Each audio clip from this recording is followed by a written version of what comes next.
Hey, dear members of the Soul Stories family. Today we will bring you a romantic love story, so let's get started. Don't forget to subscribe to our channel so you don't miss any meaningful stories. The Grand Meridian Hotel glowed with crystal chandeliers, its grand lobby sparkling like a starry sky in the heart of New York. Laughter echoed, wine glasses clinked, blending with the gentle jazz from the band in the corner. Harper Lane stood amid the crowd, her vibrant red evening gown hugging her curves, drawing every eye. Her wavy brown hair cascaded over her shoulders, her green eyes shimmering with confidence. But to the keen observer, a flicker of worry passed through them. At 27, Harper was an independent creative director who had just won an award for a groundbreaking fashion brand campaign. Tonight, she was the star of the design and media gala, but her radiant smile was merely a facade. In her small clutch, Harper's phone buzzed incessantly, messages from the hospital about unpaid bills for her mother, who was battling chronic hepatitis. Each notification hit like a hammer, but Harper ignored them, taking another sip of martini. Just tonight, she told herself, I'm allowed to forget. Colleagues surrounded her, praising her victory. Harper, you've made us proud, one said, patting her shoulder, pulling her in to talk of the award. She laughed loudly, her voice sharp and charming, but her mind drifted. 6 months ago, she had flatly rejected a contract with Thorne Global, the media giant, solely because of its CEO, Julian Thorne, a cold man with a ruthless reputation in business. I don't work with people who only care about money, she had declared, her eyes defiant in front of his assistant. Now, with hospital bills piling up, she wondered if she'd been too stubborn. Clients paid late, her private studio drained her savings, and pride wouldn't let her ask for help. Late into the night, after a few cocktails, Harper's head spun. The crowd thinned, the lights dimmed, and the jazz slowed, lulling her into a dreamlike haze. She stumbled to the front desk, her red dress gliding across the marble floor, her voice slightly slurred. My room, Harper Lane. The desk clerk, likely exhausted from a long shift, handed her a keycard without double-checking. Harper took it, not noticing the 1903 printed instead of 1902. All she wanted was a bed, sleep, and to forget. Forget the hospital, the debts, and the name Julian Thorne that once infuriated her. The door to room 1903 clicked open as Harper swiped the card. Dim light from the hallway spilled onto thick velvet carpet and lavish furnishings. The scent of sandalwood lingered, inviting her into a small paradise. Harper kicked off her red heels, the sound echoing in the quiet. She unzipped her dress, letting it slide off her shoulders, revealing pale skin in the soft glow. Without bothering to turn on the light, she collapsed onto the king-size bed, silk sheets enveloping her. Her hair splayed messily on the white pillow, her breathing steady in the darkness. She drifted off, unaware that this room wasn't hers, but belonged to the man she'd sworn to never cross paths with. At the same moment in the hotel lobby, a black Bentley pulled up. Julian Thorne stepped out, suit jacket draped over his arm, his gray eyes scanning the space with cold precision. At 32, he was a symbol of power, CEO of Thorne Global, running a media empire with an iron grip. Fresh from a business trip in London, he was exhausted but still exuded a commanding presence. He wanted nothing more than quiet sleep in his familiar suite. Room 1903. The desk clerk bowed, handing him the keycard. Julian nodded curtly, stepping into the elevator, oblivious to the surprise awaiting him. He swiped the card, pushed open the door to 1903. Hallway light spilled in, and he froze. A figure lay on the bed, a vivid red dress stark against white sheets. Julian frowned, assuming it was another cheap stunt by a business rival. Again, he muttered, his hand reaching for the phone to call the desk. But as moonlight from the window illuminated the woman's face, he stopped. Harper Lane, the woman who had stared him down 6 months ago, rejecting Thorne Global's contract with haughty disdain. Her hair was tousled, lips slightly parted, dress slipped off one shoulder, revealing the delicate curve of her neck. She slept deeply, utterly vulnerable, a stark contrast to her fierce demeanor back then. Julian stood still, his heart, always tightly controlled, stirring faintly. Harper, here in his room, was an unexpected puzzle. He closed the door softly, walked to the sofa and sat, his eyes never leaving her. In the dim light, she looked both strong and fragile, like a painting he couldn't stop studying. "Miss Lane," he whispered, his deep voice laced with amusement, "you sure know how to surprise me." He didn't call the desk or wake her. Instead, he draped his jacket over the chair, loosened his tie, and sat there, a coffee from the minibar in hand, waiting. He didn't know why, but the thought of her leaving right now irked him. Morning sunlight pierced the silk curtains, stinging Harper's eyes. She grimaced, her head pounding. The faint smell of coffee stirred her, but as she blinked awake, her body froze. This wasn't her room. The bed was too large, the curtains too luxurious, and a man sat on the sofa across from her, white shirt unbuttoned at the top, holding a coffee mug, watching her with a smirking smile. Julian Thorne. Harper shot upright, heart racing. She yanked her dress back over her shoulder, checking her clothes, thankfully intact. What's going on?" she stammered, her voice cracking with panic. Her mind rewound the night. The gala, cocktails, the front desk, the key card. "Oh no," she muttered, realizing she'd entered the wrong room. "Enjoy your night, Miss Lane," Julian said, his voice low and steady, his eyes glinting with mischief. He sipped his coffee leisurely, as if savoring the moment. Harper flushed, humiliated and furious. You knew I was in the wrong room. Why didn't you wake me?" She stood, stumbling as she searched for her shoes, trying to muster confidence despite her racing pulse. "This is the hotel's mistake, not me breaking in." Julian set his coffee down and rose, tall and imposing. He stepped closer, making Harper instinctively back up until her back hit the wall. "I've been wondering how to get you to sign with Thorne Global," he said slowly, "and it turns out all it takes is you walking into the wrong room." "How dare you?" Harper snapped, her eyes blazing. "Don't think I'll let you use this against me. I'll never work with you, Thorne." She spun, rushing to the door, her hands shaking as she fumbled with the lock. Julian's presence seemed to linger behind her, though he didn't follow. "Good morning, Miss Lane," he called, his voice tinged with amusement. "Watch your key card next time." Harper slammed the door, racing down the hallway, her face burning. She swore Julian Thorne would never get the chance to mock her again. But as she stepped into the elevator, she didn't know his eyes followed her through the door's crack, glinting with intrigue and a strange emotion, one even Julian didn't yet understand. Harper sat in her small apartment, the desk lamp casting light on a stack of hospital bills piled on the old wooden table. Her laptop screen displayed an email from Julian Thorne's assistant, inviting her to Thorne Global's office to discuss a new brand design project. She frowned, her finger hovering over the delete button. The memory of that morning in room 1903 flashed back. Julian's mischievous eyes, his smirking smile, and the line that made her flush. "All it takes is you walking into the wrong room." She'd sworn he'd never mock her again, but the thought of the room mix-up spreading worried her. In the design industry, reputation was everything, and Harper couldn't let a drunken mistake ruin what she'd built. She sighed, typing a few words. "I'll be there." 10 a.m. She hit send, telling herself it was just business, nothing more. The next morning, Harper stepped into Thorne Global's glass tower in central Manhattan, her heels clicking on the marble floor. She wore a fitted navy dress, hair tied high, projecting professionalism to mask the storm of emotions inside. The elevator took her to the 45th floor, where Julian's office commanded a view of New York's skyline. His assistant, a young woman with a polite smile, led her to a conference room. Harper sat, flipping through project documents, but her heart raced when she heard familiar footsteps. Julian appeared, his black suit tailored perfectly, his gray eyes scanning her coolly. "Miss Lane," he said, his voice low and even.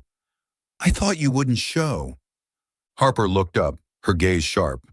"I'm here for work, Mr. Thorne, not for fun." Julian smirked, sitting across from her at the long glass table.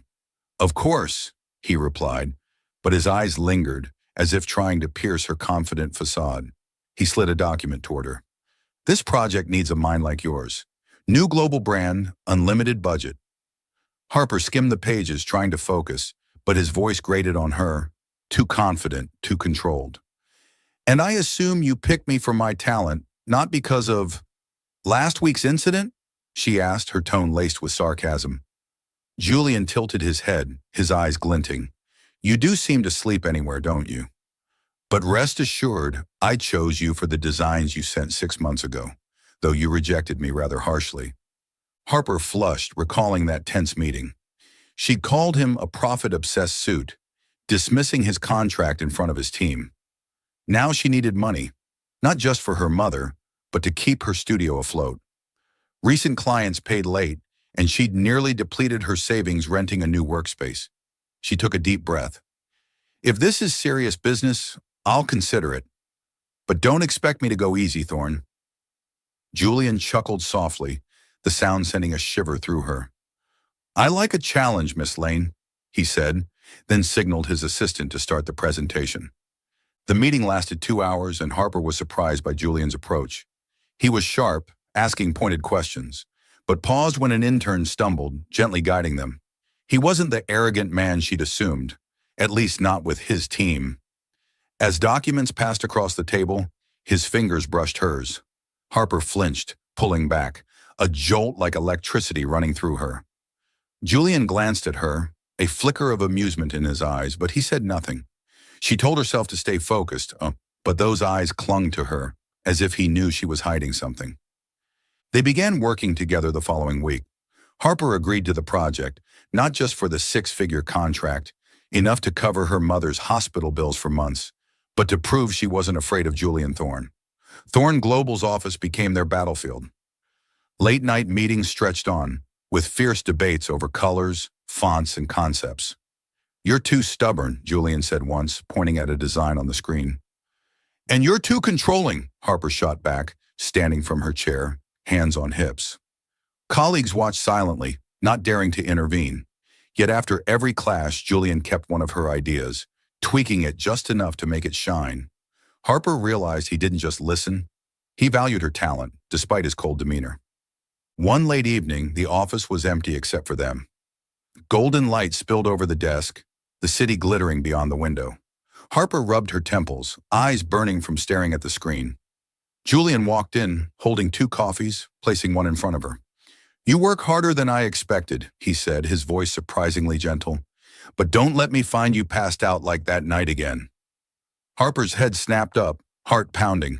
He was referencing the room mix-up, but his tone wasn't mocking. Was it concern? She grabbed the coffee, muttering, Worry about your staff, Thorne. He smiled, sitting beside her, closer than usual. You're not staff, Harper, he said, using her first name for the first time. The air stilled, and Harper stood quickly, mumbling about checking emails. She didn't want him to see her cheeks burning. The next week, during a meeting, Julian publicly praised Harper's idea to the board. Miss Lane has elevated this project, he said, his gaze lingering on her a second too long. Harper was stunned, unaccustomed to his openness. After the meeting, he invited her to dinner, to discuss work. She refused instantly. I don't mix business and personal, Mr. Thorne. Julian smiled, his eyes fixed on her. Then why were you in my bed?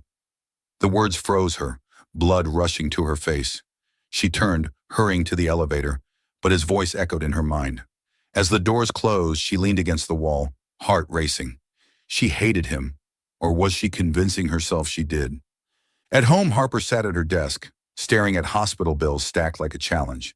She opened her laptop, finding a new email from Julian. Not about work, but a short note. You left your jacket in the office. I'm keeping it for you. She frowned, recalling how he'd handed her coffee, how he'd said her name. She deleted the email, vowing to keep boundaries. But as she turned off the light to sleep, Julian's image lingered.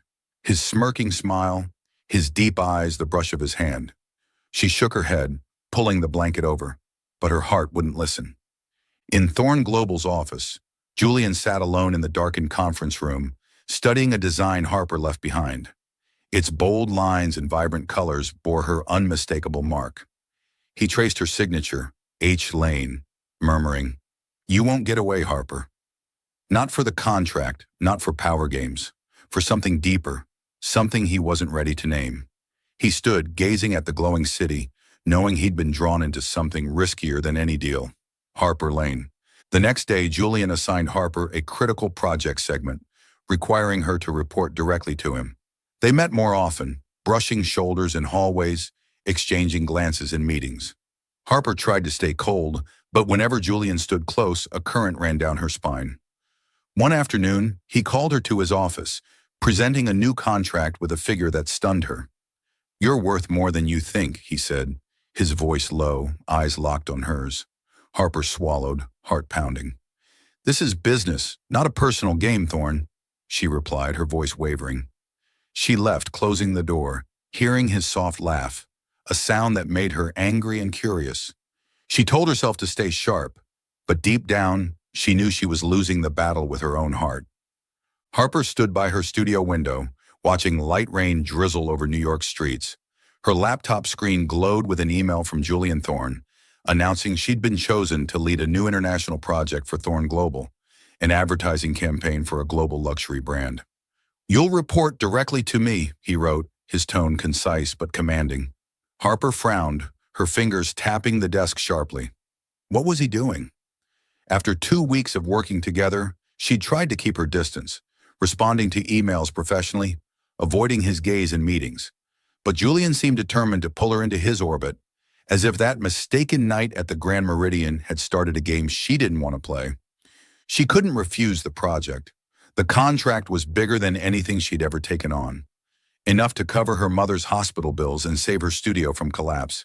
Harper sighed, thinking of the bills stacked in her drawer, each one a reminder that pride didn't pay debts.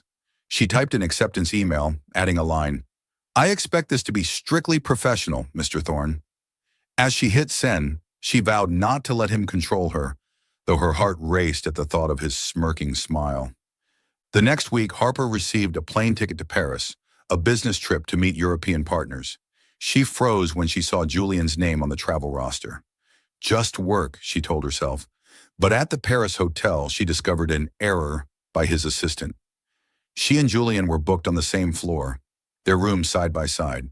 Harper confronted him in the lobby, her navy work dress hugging her frame, hair tied high, eyes blazing. "Are you toying with me?" she snapped, arms crossed. Julian, in a white shirt with rolled-up sleeves, tilted his head, eyes glinting. "You got the wrong room last time," he said casually, "but I didn't pick the wrong person." The words silenced her, her heart pounding.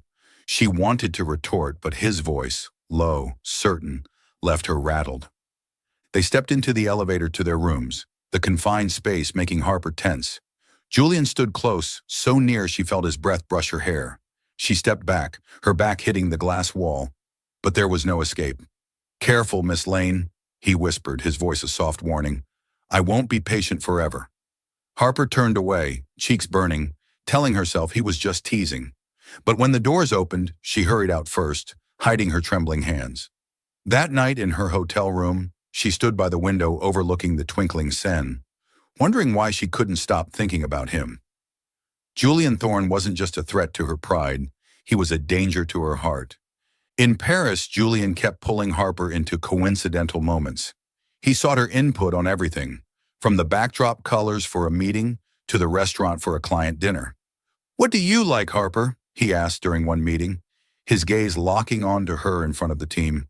She replied curtly, "I'd like you to let me work." Colleagues chuckled, but Julian only smiled, as if her defiance was a prize. Harper hated how he made her lose control, but she couldn't deny it. Every argument made her feel more alive than ever. They returned to New York, but Julian didn't relent. He inserted himself into every project detail, asking Harper to refine designs with him late into the night. One evening when the office had emptied, he called her to his private office to review final sketches. "You did well," he said, standing beside her, close enough that she caught the woody scent of his cologne. Harper stepped back, her voice firm. "If you're done, I'm leaving." He caught her wrist, his grip light but enough to stop her. "Why do you always run from me?" he asked, his eyes deep and searching. Harper yanked her hand free, heart racing. "Because I'm not your entertainment," she shot back, then walked out, leaving him standing there, his gaze darkening. That weekend, Thorne Global hosted a company party at a chic Manhattan rooftop. Harper attended reluctantly, knowing Julian would be there. She wore a simple black dress, hair loose, trying to blend into the crowd to avoid him. But while chatting with a colleague, she spotted Julian across the room, laughing easily with a female partner, a blonde in a silk green dress, her eyes sparkling at him. Harper gripped her wine glass, wondering why it bothered her. He was just her boss, nothing more. But as the band played a slow jazz tune, Julian approached, extending his hand. "Dance with me, Harper," he said, his voice low, his eyes commanding. She shook her head, her voice sharp in front of everyone. "I'm not your toy." The room hushed, colleagues' eyes fixed on them. Julian said nothing, only took her hand and led her to the balcony, the night breeze tossing her hair as he closed the glass door. His eyes stormed. "You think I'm playing?" he growled, stepping closer, making her back against the railing. "Then why are you in my head, Harper? Every day, every night."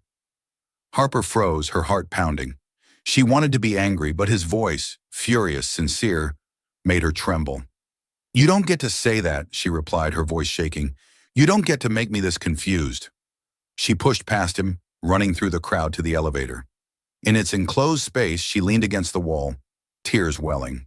She wasn't just angry at Julian. She was angry at herself for losing control of her heart. The next day, Harper avoided him, communicating only through project emails. She focused on her studio, her safe haven. One rainy afternoon, she was painting, abstract strokes brimming with emotion, as if venting her frustration onto the canvas. A knock startled her. Julian stood there, his shirt damp from the rain, holding documents as an excuse. "I need you to review these," he said, but his eyes lingered on her painting, then shifted to her.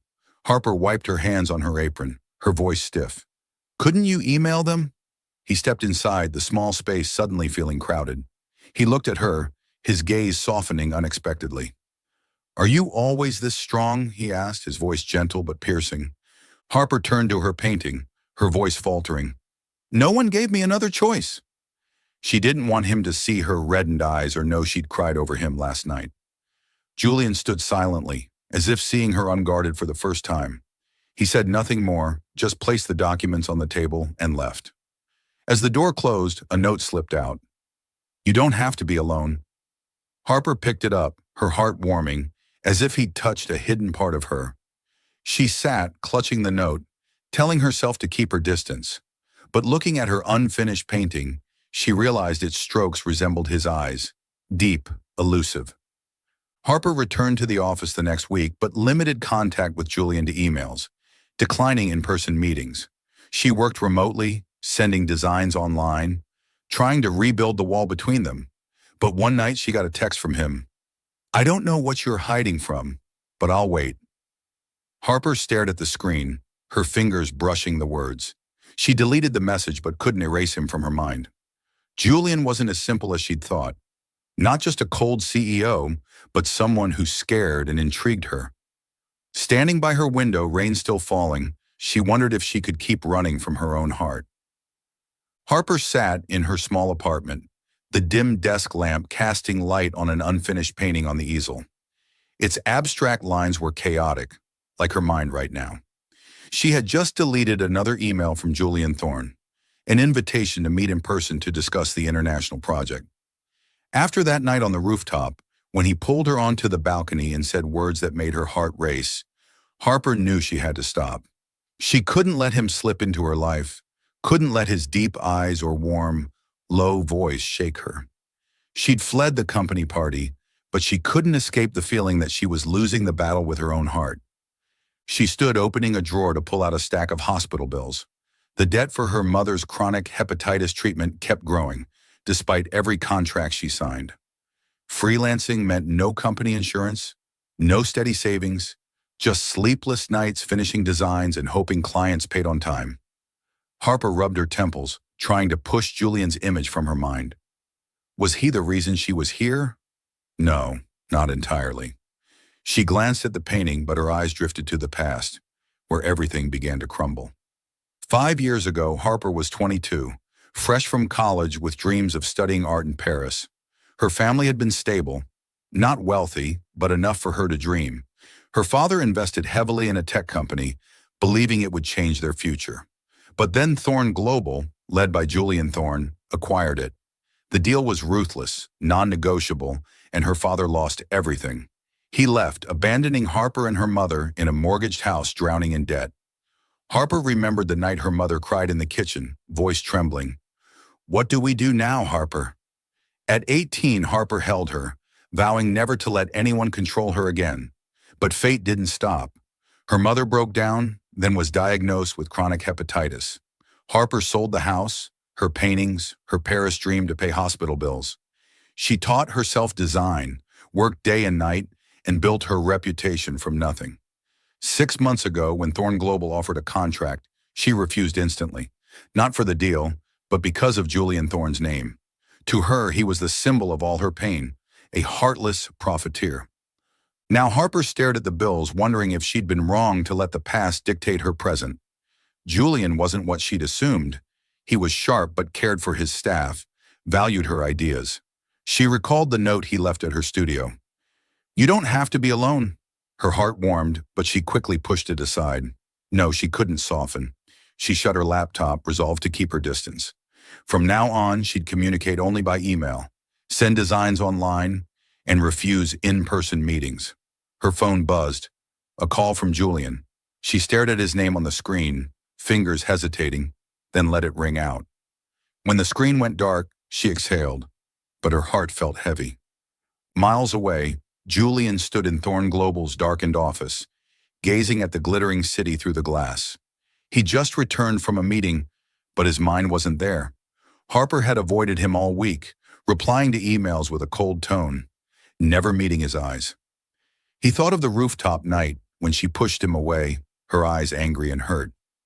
He'd gone too far, he knew, but the thought of her, her defiant smile, her stubborn gaze, kept him from stopping. He wanted to understand her, not just to win her over, but for something deeper. One afternoon, Julian drove aimlessly through Brooklyn until he saw a small sign, Hope Orphanage. He stopped, unsure why. Through the fence, he saw Harper in the yard, wearing a simple t-shirt, hair loosely tied, teaching kids to paint. She knelt, guiding a girl's brush, her smile radiant like sunlight. Julian stood still, his heart pounding, not for work, not for victory, but for her. Harper wasn't the haughty woman of rumors, not the one who rejected him out of arrogance. She was someone carrying the world on her shoulders, yet still giving time to these children. Julian didn't approach, afraid to break the moment, but he couldn't stop his curiosity. Through a mutual friend, he contacted Harper's mother, now living in the suburbs with her daughter's support. Over the phone, her frail but warm voice said, "Harper sold everything, our house, her paintings, her dreams to pay for my treatment. She works herself to exhaustion, but never complains." Julian was stunned, as if Harper's portrait had been redrawn. She wasn't a rival to conquer or a woman to tease. She was someone he wanted to protect, though he didn't yet know how. He began seeing Harper differently. In the office, he opened her emails, reading each curt line, picturing her at her laptop, hair messy, eyes strained from late work. He wanted to call, to say something, but he knew she was building walls. One night after a glass of whiskey, he texted, "I don't know what you're hiding from, but I'll wait." He sent it, wondering if she'd read it. In her apartment, Harper held her phone, the message glowing in the dark. She clutched it, torn. She wanted to reply, to say she wasn't hiding. She was scared, scared of him, of herself, of her heart leaning toward him. Harper stood, opening her window to let the night breeze in. She thought of her mother, of days in the hospital holding her hand, promising to be strong. She thought of the orphanage, where kids called her Miss Harper with innocent smiles. And she thought of Julian, not the powerful CEO, but the man who left a note at her studio, who stood close in the Paris elevator, his breath making her tremble. She shook her head, telling herself to focus on her mother, her work, herself. But as she turned to her easel, she saw her painting was no longer angry strokes. It was softer, like Julian's gaze when he looked at her. She sat, painting again, but her hands shook. She knew she couldn't erase him from her mind, no matter how hard she tried. At Thorne Global's office, Julian opened his computer, looking at a photo of Harper online, accepting an award, her smile proud but her eyes heavy with worry. He muttered, "You're driving me crazy, Harper." He closed the laptop, resolved to reach her, not with power, but with sincerity. He didn't know that, in her small apartment, Harper was staring at her painting, wondering if she had the courage to face him, and her own heart. Harper stood before the mirror in her small apartment, adjusting the pearl-colored silk dress for tonight's Thorne Global event. She didn't want to go. Crowded parties exhausted her, especially knowing Julian Thorne would be there. After a week of avoiding him, communicating only through curt emails, his haunting gaze still lingered, deep, as if seeing through her. The note he left at her studio, "You don't have to be alone," remained in her purse, though she told herself she'd forgotten it. But her contract with Thorne Global demanded her presence, and she couldn't let anyone think she was hiding. She took a deep breath, applied red lipstick, and vowed to keep her distance, to not let him unsettle her again. The ballroom at the Four Seasons glowed with chandeliers, champagne flutes sparkling on silver trays. Harper entered, her silk dress hugging her slender frame, hair cascading in soft waves. She mingled with colleagues, chatting lightly, trying not to scan the room for Julian, but she felt him, an invisible current. He stood across the room, his black suit tailored perfectly, talking with partners, his gray eyes coolly sweeping the space. When their gazes met, Harper turned away, her heart racing. She told herself to stay calm, but a familiar voice sounded behind her. "Harper Lane, it's been too long." She turned, stunned, to see Grant Mitchell, her ex-boyfriend, now a successful entrepreneur with a confident smile and sharp eyes. He wore a navy suit, hair neatly combed, exuding the charm that once captivated her 3 years ago. "Grant," she said, her voice steady despite a flicker of unease. "I hear you're working with Thorne Global?" Grant nodded, stepping closer. "True, but I'm here for you." His gaze hinted at rekindling the past. Harper shook her head, forcing a smile. "We're done, Grant." He tilted his head, undeterred. "I know you're working with Julian Thorne. He's not worthy of you, Harper. You could run an empire, not be some CEO's plaything." His words cut sharply, but Harper gave a faint laugh. "I don't belong to anyone," she replied firmly. Grant placed a hand on her shoulder, pulling her into an unexpected, overly familiar hug in front of the crowd. Harper stiffened, trying to push him away, but then she felt a piercing stare, like it was burning her. She glanced back and saw Julian a few meters away, his hand gripping his wine glass tightly, his eyes dark as a storm. He stopped talking to his partner, his gaze locked on her and Grant. Harper swallowed hard, her heart pounding, inexplicably feeling guilty. She broke free from Grant's embrace, muttering an excuse and moving away, seeking a quiet corner. But before she could leave the ballroom, a hand grabbed her wrist, pulling her into a hallway toward Thorne Global's temporary office in the hotel. Julian slammed the door, his eyes blazing. "What are you doing, Harper?" he growled, standing so close she felt his breath. Harper yanked her hand free, furious. "I wasn't doing anything. You don't get to drag me like this." Julian stepped forward, forcing her back until her spine hit the wooden desk. He leaned in, his gaze almost consuming her. "Grant Mitchell," he said, his voice low and dangerous. "Are you going back to him?" Harper laughed bitterly, hiding her racing heart. "Are you jealous, Thorne?" "I'm not yours to control." But before she could finish, Julian kissed her, fierce, possessive, yet restrained, as if battling himself. His lips were hot, his hand holding the back of her neck, not letting her pull away. Harper froze, then shoved him back, gasping. "You think I'm your property?" she shouted, tears welling. Julian stared at her, his eyes still burning. "I let you walk away once," he said, his voice hoarse. "This time, if you choose Grant, I'll tear apart every deal he has." Harper shook her head, her heart aching. She wasn't afraid of him. She was afraid of herself, because that kiss didn't just anger her. It made her crave him. She turned, storming out of the office, rushing through the ballroom, ignoring colleagues' curious stares. In the elevator, she leaned against the wall, touching her lips, still feeling his. She was furious at Julian, but also at herself, for wanting to kiss him back, even for a moment. The next day, Harper tried to focus on work, but Grant wouldn't leave her alone. A bouquet of white roses arrived at her studio with a card. "Work with me, Harper. I can give you everything." She tossed the card in the trash, but her phone buzzed. A message from Grant inviting her to join an independent project outside Thorne Global.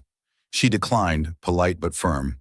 But Grant called, and this time, his words stunned her. "Do you know what Julian Thorne did?" he asked, his voice cold. "5 years ago, your father's company begged Thorne Global for help. Julian refused, choosing his own Lee. He's the reason your family fell apart." Harper felt the blood drain from her face. She remembered her mother crying in the hospital, the house seized by the bank, her Paris dream vanishing. Did Julian know? Did he know and still let her suffer? She hung up, hands trembling. She drove to Thorne Global unannounced, storming into Julian's office like a hurricane. He was at his desk, surprise flashing in his eyes. "Is it true?" she demanded, her voice shaking. "Did you know about my father's company and refuse to help us?" Julian stood, his gaze darkening. He was silent for a moment, then said, "It was business, Harper. I didn't know your family was involved." She shook her head, tears spilling. "That's you, isn't it? Always putting your interests first." She wanted him to deny it, to say something to soothe her old wounds, but he just watched her, his expression complex. "Believe who you want," he said finally, his voice low. Harper turned, tears falling silently. She left his office feeling like she'd lost something, not just trust, but the flicker of hope she'd begun to feel for him. Back home, Harper sat in the dark, hugging a pillow, trying to piece together her shattered emotions. She'd been wrong to let Julian get close, wrong to think he was different from what she feared. His kiss, angry, passionate, still haunted her. But now it felt like a reminder she couldn't trust him. She opened her laptop, drafting a resignation email from the Thorne Global project, but her finger hovered over the send button. She thought of her mother, the hospital bills, the studio she'd sweated to build. She closed the laptop, tears falling again. She resolved to cut Julian off completely. No meetings, no emails, nothing. But as she lay in bed, his eyes lingered in her mind, and she wondered if she could truly forget him. Harper sat in her studio, the dim light illuminating an unfinished painting on the easel. Its abstract lines were chaotic, mirroring her mind. She had just sent an email to Thorne Global, announcing her withdrawal from the international project, a decision that left her trembling as she hit send. That contract was her lifeline, enough to cover her mother's hospital bills and keep her studio afloat. But after the night at the Four Seasons, after Julian Thorne's furious kiss and Grant's revelation about the past, she couldn't go on. Every thought of Julian, his blazing eyes, his hand gripping her neck, brought both anger and pain.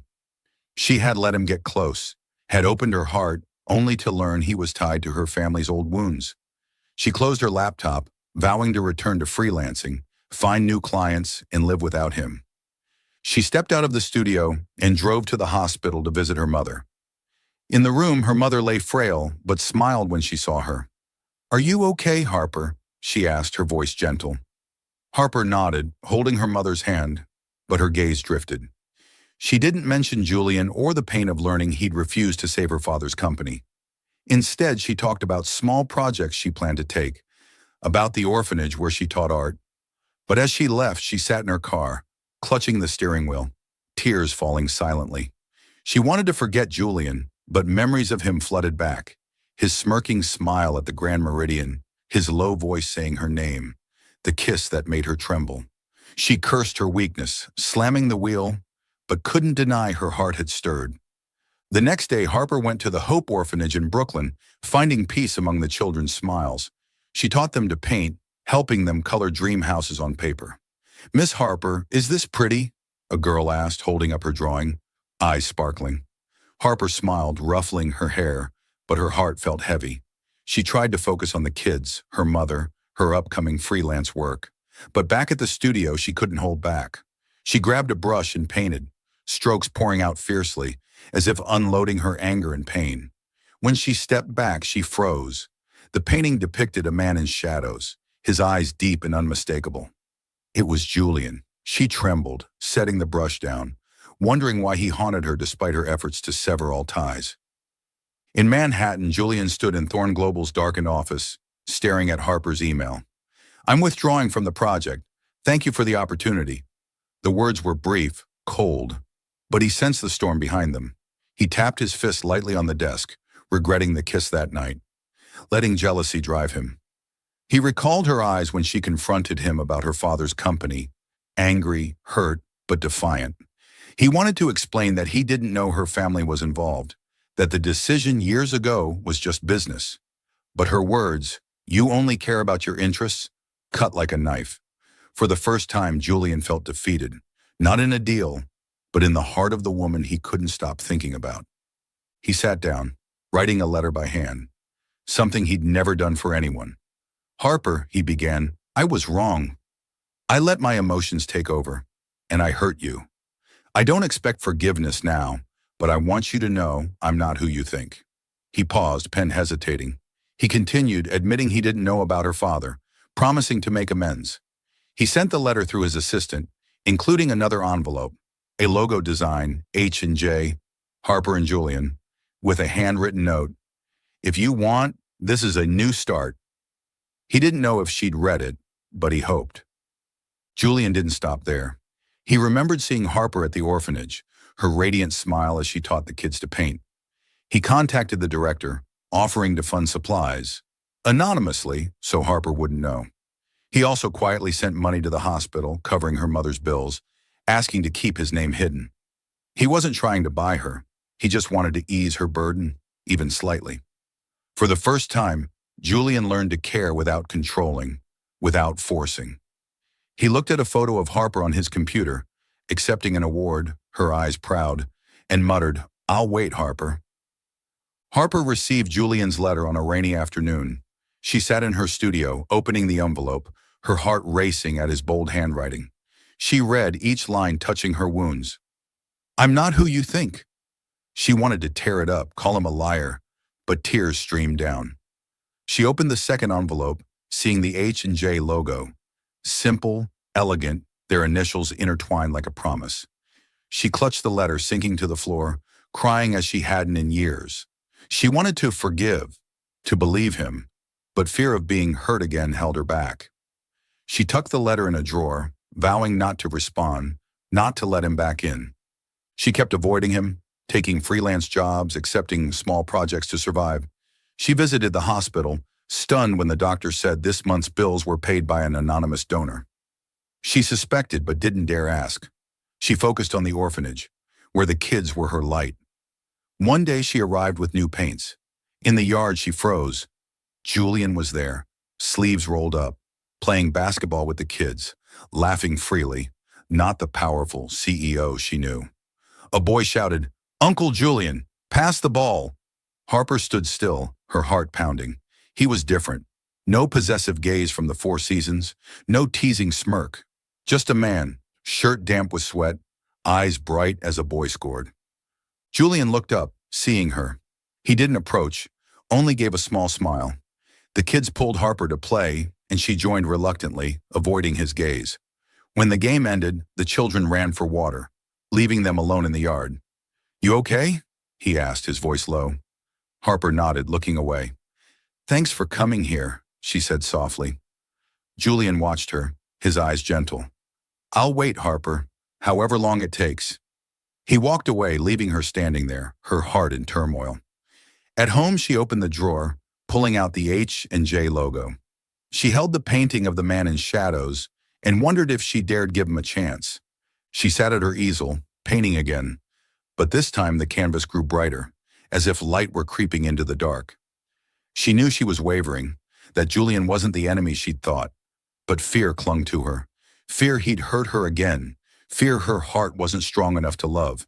She set the brush down, watching the rain outside, telling herself to be strong. But as she slept, her dreams weren't of hospitals or bills. They were of Julian, standing in the orphanage yard, smiling at her.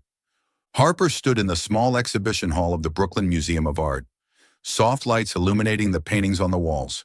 She wore an elegant black silk dress, her hair tied low, her green eyes shimmering with anxiety. Tonight was the art auction she organized to raise funds for her mother's treatment. a final effort to cover hospital bills her freelance contracts couldn't manage. She had painted 3 pieces for the event, her first public display of personal work after years of commercial design. She didn't expect them to draw attention, only hoped they'd raise enough for a few more months of her mother's care. But standing amid the crowd, she felt hollow. Julian Thorne lingered in her mind, his gentle eyes at the orphanage, his apology letter, the H&J logo he sent. She hadn't responded, hadn't seen him since that day, but every night she clutched the painting she'd made, the man in shadows, and wondered if she was missing something. The crowd grew denser, art collectors and donors chatting lively. Harper stood by the coordinator, forcing a smile as they introduced her as the artist behind the auction. She didn't know Thorne Global was the main sponsor, or that Julian had quietly ensured the event's success.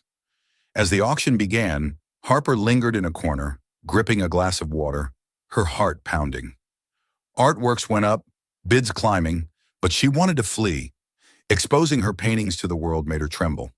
Then her first painting appeared, an abstract piece with swirls of blue and gold, like light piercing a storm. The coordinator announced, "Harper Lane, a hidden talent." She bowed her head, cheeks burning, avoiding eyes. The starting bid was $5,000, but a voice cut through from the back. $50,000. The crowd murmured, and Harper looked up, stunned. She couldn't see the bidder, but that voice, low, certain, made her heart race. The price soared, unchallenged, and the painting sold for $100,000. Her other 2 pieces followed, totaling $300,000, all to the same anonymous buyer. The coordinator declared, "We thank our sponsor who requested Harper Lane be named the auction's lead artist." Harper trembled, disbelieving. That sum could clear her mother's bills, giving her peace. But who? She hurried to the hallway, trying to breathe, then heard footsteps behind her. She turned, and Julian stood there, his black suit fitted perfectly, his eyes gentle yet intense. "It was you," she whispered, her voice breaking. Julian stepped forward, taking her hand, stopping her from retreating. "I didn't buy the paintings, Harper," he said, his voice deep. "I bought your dreams." Harper's tears spilled over. She wanted to be angry, to say he had no right, but his eyes, full of love, not control, melted her. She shook, gripping his hand. "Why, Julian?" she asked. "Why do this?" He smiled softly, brushing her hair. "Because I can't let you be alone anymore." They stepped into the museum's rose garden, moonlight glowing on white blossoms. Harper took a deep breath, trying to steady herself, knowing it was time to face everything. "I need to tell you," she began, her voice trembling. She spoke of her past, her father, his company's collapse, her mother's illness, her Paris dream dissolving. She told him of the pain when she learned Thorne Global refused to help, how she blamed him. "I thought you were heartless," she said, tears falling again. "I thought you'd hurt me like before." Julian stood silent, his eyes pained. He knelt, holding her hand, his voice hoarse. "I thought I could control everything, until you stumbled into my life. Turns out you're what I needed most." He explained. He didn't know her family was tied to that company, had acted on business logic then. "I was wrong not to look deeper," he said, his eyes sincere. "I'm sorry, Harper. I promise to make it right, not just for you, but for everything you cherish." Harper looked at him, her heart aching yet lighter.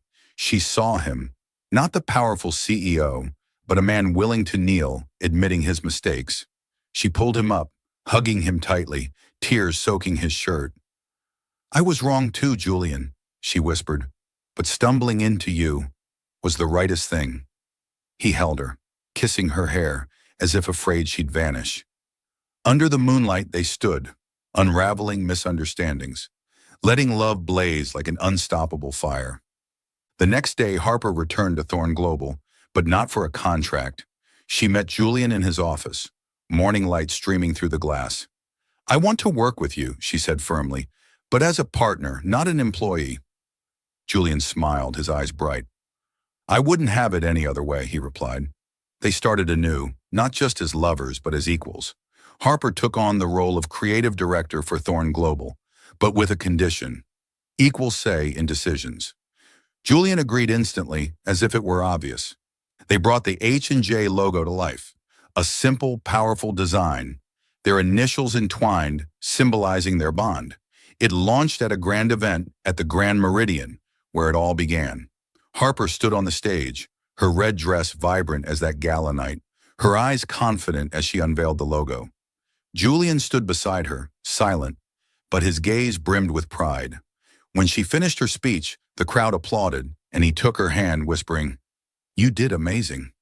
Harper smiled, feeling safe for the first time in years. In the crowd, Grant Mitchell appeared, polished in a gray suit. He approached, congratulating Harper with a faint smile. "You deserve it," he said, but his eyes flicked to Julian, challenging. Julian squeezed Harper's hand lightly, his gaze cold on Grant. "Thanks for coming," he said, his voice low with warning. Grant nodded, stepping back. Harper glanced at Julian, teasing. "Still jealous?" He pulled her close, kissing her forehead in front of everyone. "Not jealous," he whispered. "I just want the world to know you're mine." Harper blushed but smiled, holding his hand tightly, knowing she'd found her place. They left the event, strolling through a park near the hotel. Under streetlights, they talked of the future. Not just work, but shared dreams. Julian admitted he once wanted to be a painter, his eyes distant. Harper teased, "And you became a CEO instead?" "Lame."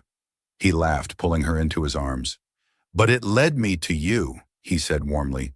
Harper leaned into him, recalling the wrong room night, the mistaken door that opened a world of right.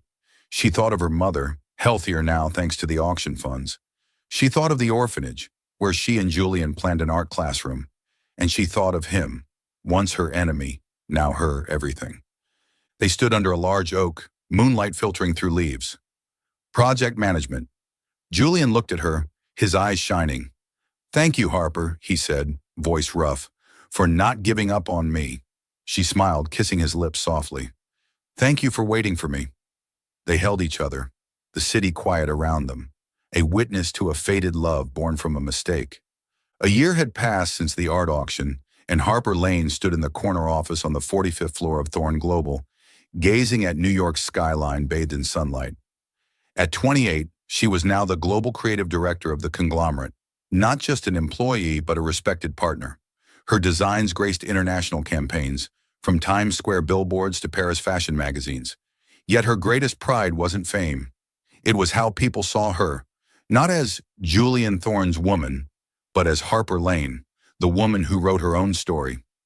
She wore a navy blazer, hair tied high, a confident smile as she reviewed the final fall campaign designs. But in her pocket was an old piece of paper, the H&J logo Julian once sent, a reminder of their journey together. She left the office, driving to Brooklyn's suburbs, where her mother now lived in a cozy house near the Hope Orphanage. After the auction, Harper's paintings had cleared the hospital bills, and her mother's recovery was remarkable. She'd started teaching art to the orphanage kids for free, painting with them, her eyes sparkling like years ago.